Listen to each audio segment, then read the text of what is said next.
ایک صحابی حضور کی خدمت میں حاضر ہوئے، عرابی تھے، دیہات کے رہنے والے تھے۔ انہوں نے حضور کی بارگاہ میں ایک بات عرض کی کہ حضور اسلام کے حکام تو بہت سارے ہیں، آج بھی اگر آپ دیکھیں تو کتابیں بھری پڑی ہیں۔ پھر حضور ارشاد فرماتے تھے، صحابہ اس کو سنتے تھے، محفوظ کرتے تھے، آگے بیان فرماتے تھے۔ ان کا بہت سارے احکام ہیں اسلام کے، میں ایک دیہاتی شخص ہوں، مجھے کوئی ایک بات ارشاد کر دیجئے جو میرے لیے کافی ہو۔ تو آقا کریم نے اس شخص کو ایک بات ارشاد کی، فرمایا کہ ان تموتا ولسانک رطب من ذکر اللہ، تو اس حالت میں فوت ہو کہ تیری زبان اللہ کے ذکر سے تر ہو۔ 100 باتوں کی ایک بات ارشاد فرما دی، ان تموتا ولسانک رطب من ذکر اللہ، تو اس حالت میں انتقال کرے کہ تیری زبان اللہ کے ذکر سے تر ہو۔ میں اور آپ اپنی زندگی اس طرح سے گزاریں کہ موت اچانک آئے یا طبی موت آئے، جس حالت میں بھی ہمیں موت آئے تو ہماری زبان عادی ہو اللہ کے ذکر کی، ادھر سے سانس ٹوٹ رہی ہو اور ادھر لبوں پر اللہ کا نام جاری۔ جس شخص کا آخری کلمہ لا الہ الا اللہ ہوا، اللہ اس کو جنت میں داخل فرماتا ہے۔ اور کتنے خوش نصیب لوگ ہوتے ہیں کہ مرتے ہوئے جن کے لبوں پر اللہ کا باقاعدہ نام آتا ہے، اللہ کا ذکر ان کے لبوں کا وظیفہ ہوتا ہے۔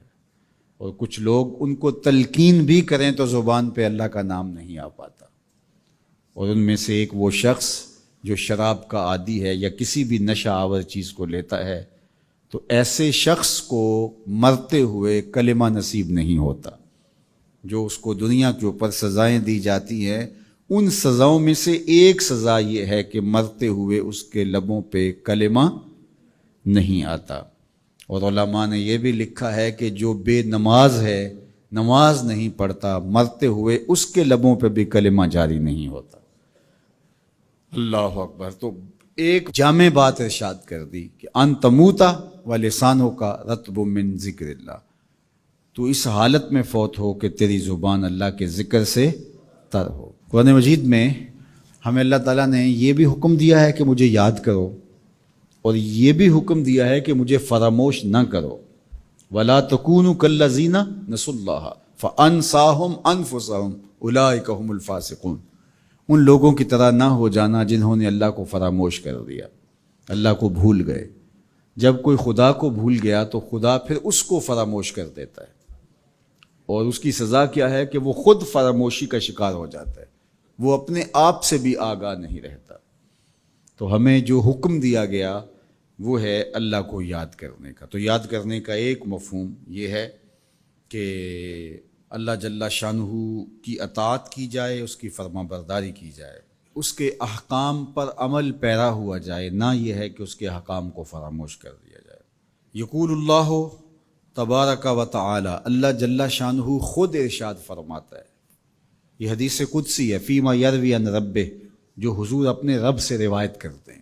اللہ جل شانہ کیا ارشاد فرماتا ہے، سنیے، انا عند ظن عبدی بی، میرا بندہ میرے بارے جو گمان کرتا ہے میں ایسے ہی معاملہ کرتا ہوں، یعنی بندے کو میرے سے جو گمان ہے تو میں اس کے مطابق معاملت فرماتا ہوں۔ وَأَنَا مَعَهُ إِذَا ذَكَرَنِي، اور جب وہ مجھے یاد کرتا ہے میں اس کے ساتھ ہی ہوتا ہوں۔